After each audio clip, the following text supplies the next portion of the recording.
누굴 만나든 이 네 가지 질문에는 절대 답하지 마라. 이 질문에 답하는 순간 당신의 위치는 정해집니다.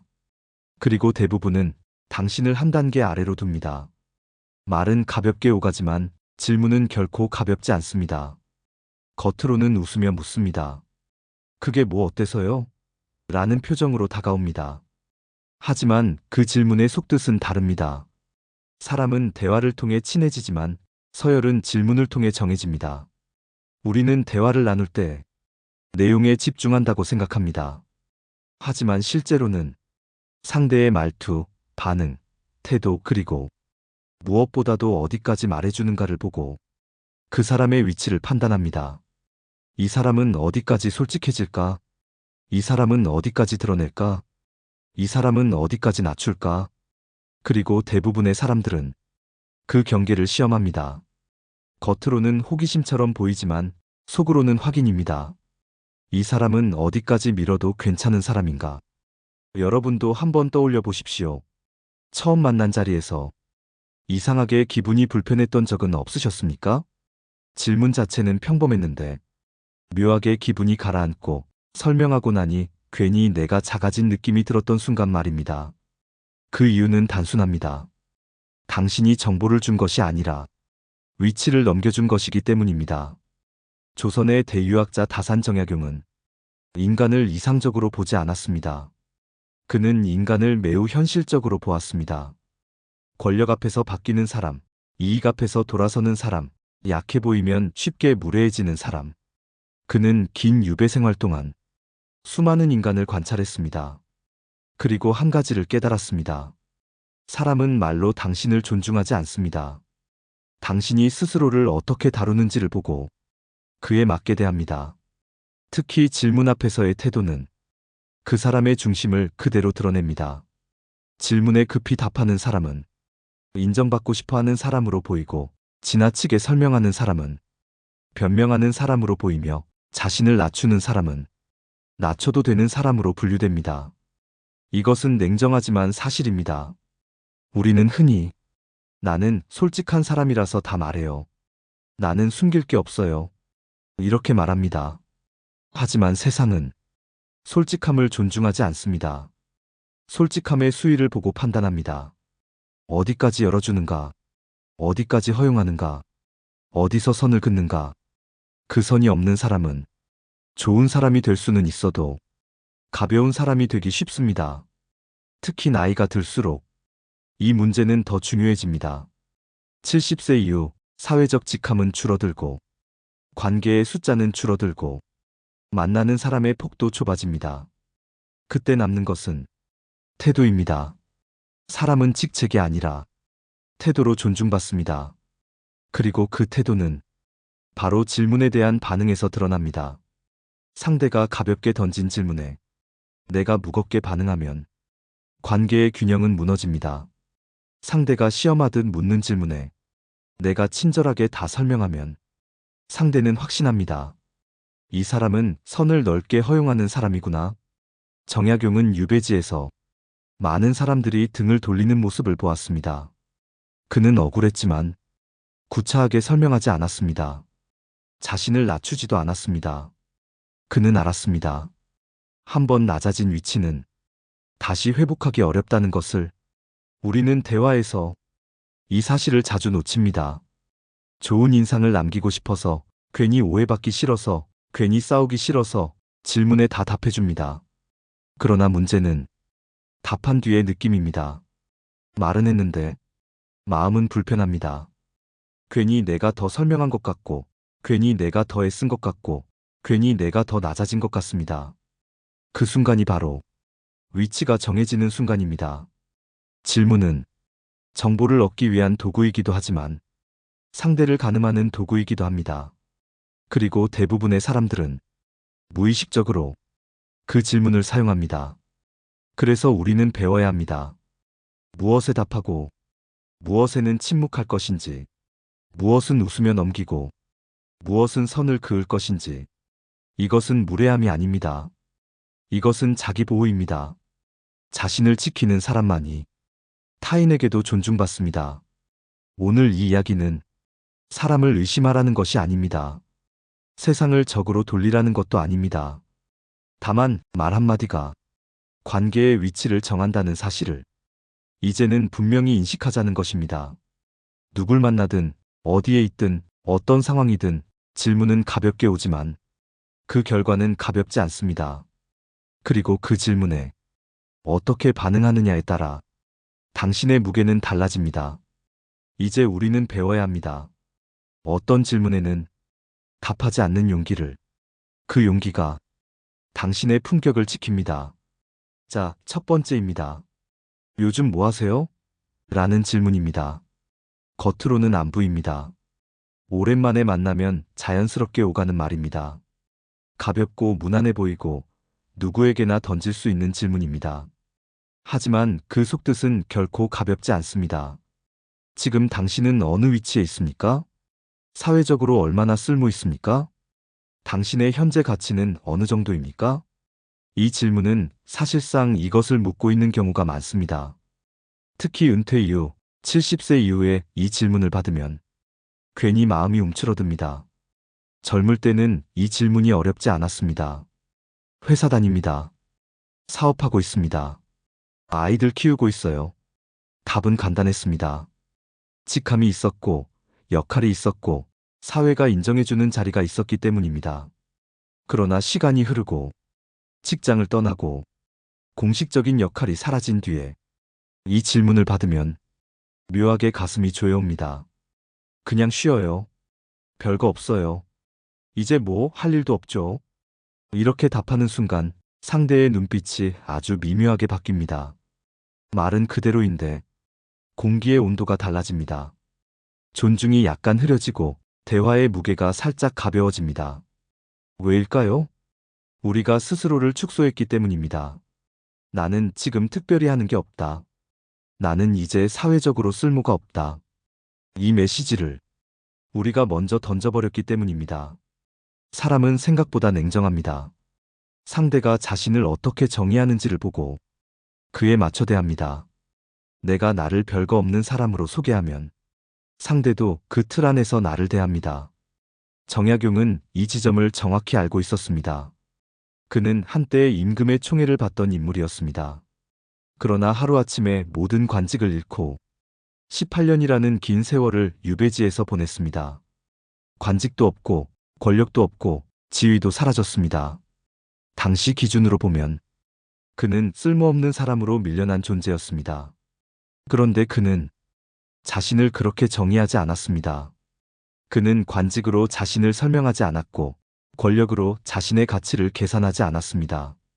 그는 스스로를 학문하는 사람, 사유하는 사람, 백성을 위한 글을 쓰는 사람으로 규정했습니다. 유배지에서 수백 권의 저술을 남겼고 자기 삶의 중심을 끝까지 놓지 않았습니다. 그는 무엇을 잃었는가로 자신을 설명하지 않고 나는 누구인가로 자신을 설명했습니다. 바로 이 태도가 중요합니다. 요즘 뭐 하세요? 라는 질문은 결국 당신의 현재 가치를 측정하려는 시도일 수 있습니다. 그 질문에 당신이 스스로를 줄여서 답하는 순간 상대는 안심합니다. 아, 이 사람은 이미 내려온 사람이구나. 이 사람은 나보다 낮은 위치에 있구나. 이런 무의식적 판단이 시작됩니다. 그렇다고 과장하거나 허세를 부리라는 말이 아닙니다. 중요한 것은 자기 축소를 하지 않는 것입니다. 그냥 쉬어요. 이 말 속에는 나는 아무것도 아닙니다라는 그림자가 깔려 있습니다. 별거 없어요. 이 말은 내 삶은 특별하지 않습니다라는 선언과 비슷합니다. 왜 그렇게까지 낮춰야 합니까? 은퇴는 실패가 아닙니다. 조용한 시간은 무가치가 아닙니다. 공식적인 직함이 없다고 해서 존재의 무게가 사라지는 것은 아닙니다. 당신은 수십 년의 경험을 가진 사람이고 한 가정을 책임졌던 사람이며 수많은 선택을 견뎌온 사람입니다. 그 삶이 별거 없다로 정리될 수 있습니까? 정약용은 유배지에서 자신의 처지를 한탄하며 스스로를 초라하게 만들지 않았습니다. 그는 조용히 공부했고 글을 썼고 사유했고 자기 시간을 채웠습니다. 겉으로 보기에 아무것도 아닌 시간도 그에게는 가장 밀도 높은 시간이었습니다. 그래서 여러분도 이 질문 앞에서 자신을 축소하지 마십시오. 제 나름대로 의미 있게 보내고 있습니다. 이 정도면 충분합니다. 짧지만 단단합니다. 설명하지 않아도 되고 과장하지 않아도 됩니다. 이 말에는 이런 메시지가 담겨 있습니다. 나는 내 삶을 스스로 채우고 있습니다. 나는 여전히 나의 기준으로 살아가고 있습니다. 이 태도 하나가 대화의 균형을 바꿉니다. 상대는 더 이상 당신을 평가의 대상으로 보지 못합니다. 왜냐하면 당신이 이미 스스로를 평가하고 있기 때문입니다. 가장 위험한 순간은 상대가 나를 판단하는 순간이 아니라 내가 나를 작게 정의하는 순간입니다. 가치를 묻는 질문은 언제든 올 수 있습니다. 그때마다 자신을 줄이고 자신을 낮추고 자신을 사소하게 만들 필요는 없습니다. 당신의 가치는 현재의 직함으로 계산되지 않습니다. 당신의 가치는 당신이 스스로를 어떻게 대하는지에 달려 있습니다. 요즘 뭐 하세요? 이 질문은 당신을 시험하는 질문일 수도 있습니다. 그러나 답은 상대에게 주는 것이 아니라 자기 자신에게 주는 것입니다. 당신의 가치를 상대의 판단에 맡기지 마십시오. 당신이 스스로를 어떻게 정의하느냐가 결국 세상이 당신을 대하는 방식이 됩니다. 자, 두 번째 질문은 자식들은 잘 됐어요? 입니다. 겉으로 보면 이 또한 따뜻한 관심처럼 들립니다. 부모 세대에게는 자식 이야기가 가장 큰 화제이기도 하고 서로의 안부를 묻는 자연스러운 방식처럼 보이기도 합니다. 하지만 이 질문에는 아주 미묘한 전제가 깔려 있습니다. 자식이 잘 돼야 당신도 인정받는다. 이 보이지 않는 전제가 부모의 마음을 압박합니다. 특히 60대, 70대 이후에는 더 그렇습니다. 이미 자신의 사회적 역할은 내려놓았고 이제 남은 자부심이 있다면 자식의 성취뿐이라고 느끼는 분들도 많기 때문입니다. 그래서 이 질문을 받는 순간 마음이 복잡해집니다. 자식이 사회적으로 성공했다면 조금 안도하게 됩니다. 괜히 어깨가 펴지고 설명을 덧붙이고 싶어집니다. 반대로 자식이 아직 자리를 잡지 못했거나 기대와 다른 길을 걷고 있다면 마음이 움츠러듭니다. 아직은 준비 중이에요. 그냥 평범하게 살아요. 이렇게 답하면서도 어딘가 설명을 더 붙이고 싶어집니다. 마치 자식의 상황이 곧 나의 평가표인 것처럼 느껴지기 때문입니다. 그러나 여기서 한 가지 분명히 짚어야 할 것이 있습니다. 자식의 삶은 자식의 삶입니다. 그 성취는 부모의 트로피가 아닙니다. 다산 정약용 선생을 떠올려 보십시오. 그는 누구보다 자식 교육에 엄격했습니다. 학문과 인격을 중요하게 여겼고 편지마다 삶의 기준을 강조했습니다.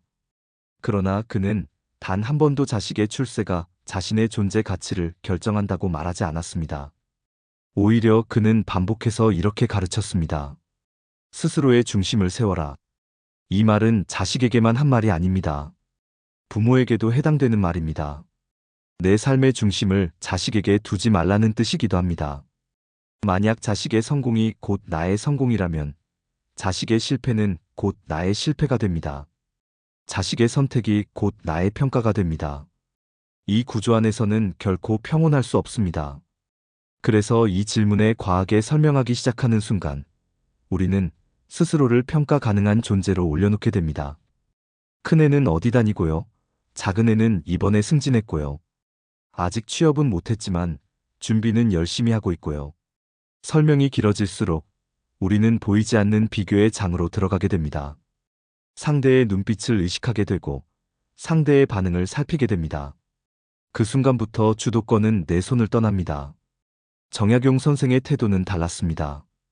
그는 자식의 성취를 자랑하기보다 스스로를 단단하게 세우는 것을 먼저 보았습니다. 자식이 어떤 길을 가든 자신의 중심이 흔들리지 않는 사람이 되라고 가르쳤습니다. 여러분도 마찬가지입니다. 자식이 잘 되었든 아직 길을 찾는 중이든 그것이 곧 여러분의 가치가 되지 않습니다. 여러분은 이미 한 사람의 인생으로 충분히 완성된 존재입니다. 이 질문의 가장 단단한 답은 의외로 간단합니다. 자기 삶 잘 살고 있습니다. 이 한 문장에는 비교도, 자랑도, 변명도 없습니다. 다만 존중이 있습니다. 자식의 삶을 존중하고 동시에 나 자신을 평가의 자리에서 내려오는 태도입니다. 더 이상 설명할 필요 없습니다. 누군가가 더 캐묻는다면 그것은 관심이 아니라 비교의 시작일 가능성이 큽니다. 그때는 미소로 대화를 마무리하면 됩니다. 굳이 수치를 꺼낼 필요도 없고 남의 기준에 맞춰 성적표를 제출할 이유도 없습니다. 기억하십시오. 자식의 성공은 자식의 것입니다. 여러분의 가치는 이미 여러분 안에 있습니다. 이 질문 앞에서 당당해지려면 자식이 아니라 나 자신을 먼저 세워야 합니다. 자식이 나의 명함이 되는 순간 나는 계속해서 불안해집니다. 그러나 내가 나의 중심이 되는 순간 자식의 삶은 그저 축복으로 남습니다. 담담하게 짧게 자기 삶 잘 살고 있습니다. 그 한 문장이 여러분의 품격을 지켜줍니다. 세 번째 질문은 그때 왜 그렇게 했어요? 입니다. 겉으로 보면 단순한 궁금증처럼 들립니다. 지나간 일에 대한 회상일 수도 있고 과거의 선택에 대한 이해를 구하는 질문처럼 보일 수도 있습니다. 하지만 이 질문에는 한 가지 중요한 특징이 있습니다. 바로 설명을 요구한다는 점입니다. 이 질문을 받는 순간 사람은 본능적으로 자신을 해명하려는 자세를 취하게 됩니다. 당시의 상황을 설명하고 왜 그런 선택을 할 수밖에 없었는지 이야기하며 혹시라도 오해가 있다면 풀고 싶어집니다. 그때는 상황이 이랬고요. 사실은 그런 의도가 아니었어요. 어쩔 수 없는 사정이 있었어요. 이렇게 말이 길어지기 시작합니다. 하지만 바로 이 순간 우리는 대화의 주도권을 잃게 됩니다. 설명을 시작하는 순간 우리는 자연스럽게 방어의 위치에 들어가기 때문입니다. 질문을 한 사람은 판단하는 위치에 서게 되고 설명하는 사람은 평가받는 위치에 놓이게 됩니다. 설명은 곧 변명이 되고 변명은 곧 약점으로 읽힙니다. 아무리 정당한 이유가 있었더라도 그 이유를 길게 풀어놓는 순간 상대는 그 내용을 이해하기보다 해명하는 태도 자체를 보게 됩니다. 그리고 그 태도는 종종 확신이 없는 사람, 스스로의 선택에 책임을 지지 못하는 사람처럼 비춰지기도 합니다. 정약용 선생의 삶을 떠올려 보십시오. 그는 조선 최고의 지식인이었고 임금의 신임을 받던 인물이었습니다. 그러나 정치적 소용돌이 속에서 모든 것을 잃고 억울한 누명을 쓴 채 유배를 떠나게 됩니다. 그 상황에서 그는 얼마든지 자신의 억울함을 해명할 수 있었습니다. 주변에 설명하고 자신의 선택이 왜 정당했는지 논리적으로 풀어낼 수도 있었습니다. 그러나 그는 그렇게 하지 않았습니다. 그는 구걸하듯 변명하지 않았습니다. 자신의 과거를 일일이 해명하며 이해를 구하기보다 그 시간을 기록으로 남기고 사유로 정리했습니다. 억울함을 말로 풀기보다 삶으로 견뎌냈습니다. 왜였을까요?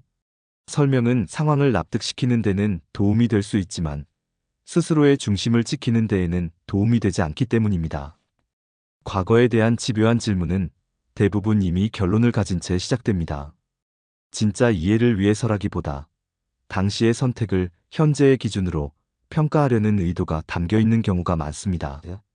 그때 길게 설명하기 시작하면 우리는 과거의 판단을 현재의 시선에 맞춰 정당화하려 애쓰게 됩니다. 그 과정에서 스스로의 선택을 의심하게 되고 괜히 미안해지거나 후회하게 됩니다. 하지만 과거의 선택은 그 당시의 조건 속에서 이루어진 것입니다. 그때의 상황, 그때의 판단, 그때의 정보 속에서 내릴 수 있었던 최선이었을 뿐입니다.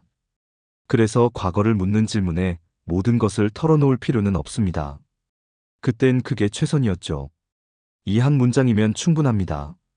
이 문장은 변명이 아니라 책임입니다. 당시의 선택을 부정하지도 않고 현재의 기준에 맞춰 다시 평가하지도 않습니다. 그저 그 시점에서의 판단을 인정하는 태도입니다. 과거를 변명하려는 사람은 현재도 확신이 없는 사람처럼 보입니다. 그러나 과거를 담담히 인정하는 사람은 현재에 중심이 있는 사람처럼 보입니다. 누군가가 과거를 캐묻는다면 그것은 설명을 듣고 싶어서가 아니라 기준을 세우고 싶어서일지도 모릅니다. 그 기준 위에 여러분을 올려놓고 평가하려는 시도일 수도 있습니다.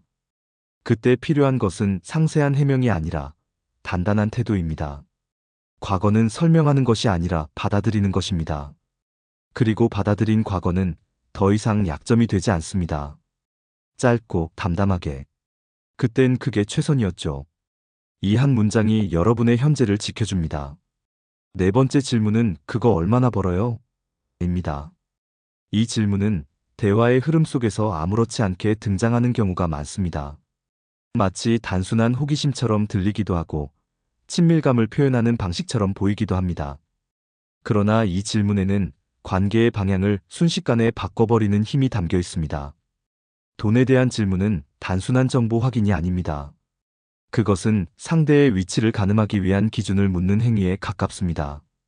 다시 말해, 이 질문은 여러분의 생활 수준이 아니라 사회적 위상을 확인하려는 시도일 수 있습니다. 사람은 숫자로 표현되는 것에 쉽게 의미를 부여합니다. 나이, 직위, 학력, 그리고 소득. 이 네 가지는 타인을 빠르게 이해하고 분류하는 데 사용되는 대표적인 지표입니다.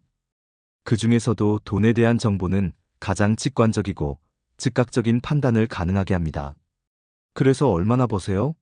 라는 질문을 받는 순간, 대화는 더 이상 수평적인 관계가 아니라 비교의 영역으로 들어가게 됩니다.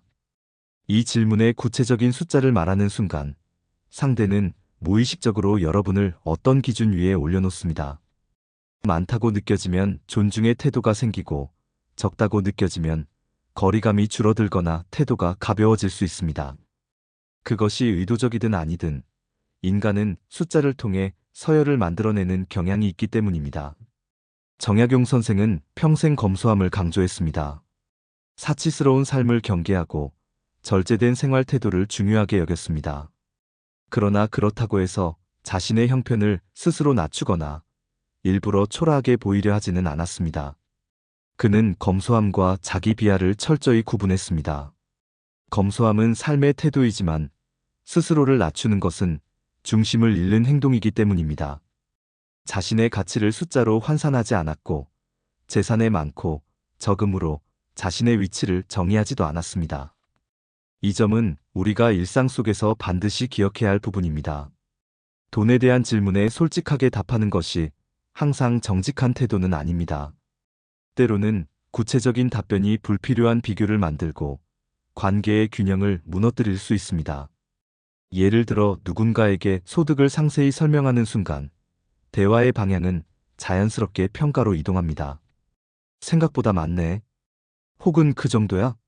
와 같은 반응이 나오지 않더라도 상대의 시선은 달라질 수 있습니다. 그 이후의 말투, 태도, 심지어 기대 수준까지도 미묘하게 변할 수 있습니다. 돈에 대한 정보는 관계를 가깝게 만들기보다 오히려 거리를 조정하는 기준이 되기도 합니다. 그래서 이런 질문을 받을 때는 웃으며 가볍게 넘기는 것이 좋습니다. 먹고 살 만큼은 됩니다. 이 한 문장은 충분한 답이 됩니다.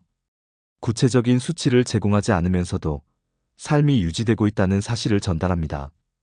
동시에 자신의 가치를 숫자로 환산하지 않겠다는 태도를 보여줍니다. 이 태도는 대화를 막는 것이 아니라 관계의 균형을 지키는 방식입니다. 돈은 삶의 일부일 뿐, 삶 전체를 설명하는 기준이 아닙니다. 누군가가 그 기준을 통해 여러분을 이해하려 할 때 그 틀 안으로 들어갈 필요는 없습니다. 관계는 숫자가 아니라 태도로 만들어지는 것이기 때문입니다. 소득을 설명하는 대신 삶의 방향을 지키는 것, 그것이 오히려 더 단단한 관계를 만드는 출발점이 됩니다. 돈을 묻는 질문에 숫자가 아닌 태도로 답하십시오. 그것만으로도 여러분의 중심은 충분히 지켜집니다. 정약용의 인간관계 철학은 매우 단순하지만 그 안에는 오랜 시간 삶을 통찰한 깊은 기준이 담겨 있습니다. 스스로를 가볍게 말하지 말라. 이 한 문장은 인간관계 속에서 우리가 얼마나 쉽게 자신을 드러내고 또 그 과정에서 스스로의 가치를 낮추는지를 돌아보게 만듭니다. 사람은 타인의 평가로만 가벼워지는 것이 아닙니다. 오히려 스스로를 설명하는 태도 속에서 존중을 잃기도 하고 반대로 존중을 얻기도 합니다. 누군가가 나에 대해 묻는 순간 우리는 대개 성실하게 답하려 합니다. 상대가 궁금해하니 자세히 설명해 주는 것이 예의라고 생각하기 때문입니다. 그러나 설명이 길어질수록 우리는 점점 더 많은 정보를 내어주게 되고 그 정보는 곧 평가의 기준이 됩니다. 내가 어떤 일을 하는지, 자식이 어떻게 지내는지, 과거에 어떤 선택을 했는지, 지금 얼마나 벌고 있는지에 대한 이야기를 자세히 할수록 상대는 나를 이해하기보다 판단하기 시작합니다. 많이 말할수록 관계가 가까워질 것이라고 믿지만 때로는 그 반대의 일이 일어나기도 합니다. 설명이 반복될수록 우리는 무의식적으로 방어적인 위치에 서게 되고 상대는 그 설명을 바탕으로 나를 정리하려 합니다. 이 과정에서 삶의 복잡한 맥락은 사라지고 몇 가지 정보만으로 나라는 사람이 규정되기 쉽습니다. 그래서 정약용은 말을 아끼는 태도를 중요하게 여겼습니다. 침묵은 단순히 대답을 피하는 행동이 아니라 관계 속에서 자신의 중심을 지키는 방식이기 때문입니다. 많은 사람들은 침묵을 소극적인 대응으로 생각하지만 사실 침묵은 경계를 설정하는 가장 분명한 방법이기도 합니다. 말하지 않는다는 것은 상대를 무시하는 것이 아니라 나의 삶을 타인의 호기심에 모두 내어주지 않겠다는 선택입니다. 이 선택이 쌓일수록 관계는 더 단단해지고 나에 대한 시선도 달라집니다. 누굴 만나든 이 네 가지 질문에는 쉽게 답하지 않는 연습이 필요합니다. 상대가 질문을 던지고 내가 잠시 미소만 짓는 그 짧은 순간은 생각보다 큰 변화를 만듭니다. 대답을 기다리던 상대는 자연스럽게 긴장을 느끼게 되고 그 긴장은 관계의 균형을 새롭게 만듭니다. 설명이 이어질 것이라고 예상했던 흐름이 멈추는 순간 상대는 나를 쉽게 파악할 수 없는 존재로 인식하게 됩니다. 이 긴장은 불편함이 아니라 존중의 시작이 됩니다. 쉽게 읽히지 않는 사람은 가볍게 대하기 어렵습니다. 자신의 삶을 모두 설명하지 않는 태도는 거리감을 만드는 것이 아니라 오히려 관계 속에서 필요한 여백을 남깁니다. 그 여백이 있을 때 사람은 상대를 함부로 대하지 않게 됩니다. 정약용은 긴 유배 생활 속에서도 자신의 중심을 잃지 않았습니다. 주변의 시선과 질문 속에서도 자신을 설명하려 애쓰기보다 스스로의 삶을 기록하고 사유하는 데 집중했습니다. 남의 질문에 자신의 가치를 맡기지 않았기 때문에 그는 고독 속에서도 흔들리지 않을 수 있었습니다. 우리의 인생 역시 타인의 호기심을 충족시키기 위한 설명서가 아닙니다. 모든 질문에 성실하게 답하는 것이 반드시 좋은 관계를 만드는 것은 아닙니다. 때로는 말을 아끼는 태도가 더 깊은 존중을 이끌어내기도 합니다. 말을 많이 하는 사람은 쉽게 이해되지만 그만큼 쉽게 평가되기도 합니다. 반대로 필요한 만큼만 말하는 사람은 쉽게 가벼워 보이지 않습니다. 그 사람의 기준이 어디에 있는지 알기 어렵기 때문입니다. 오늘부터 작은 연습을 시작해 보십시오. 누군가가 질문을 던집니다. 당신은 잠시 미소만 짓습니다. 그 짧은 침묵 속에서 관계의 흐름은 달라지고 당신의 위치 역시 조용히 바뀌기 시작합니다. 오늘도 함께 해주셔서 감사합니다. 구독과 좋아요는 큰 힘이 됩니다. 매일 조금씩 더 건강해지고 더 지혜로워지는 나를 만나는 시간. 은빛 여행이었습니다.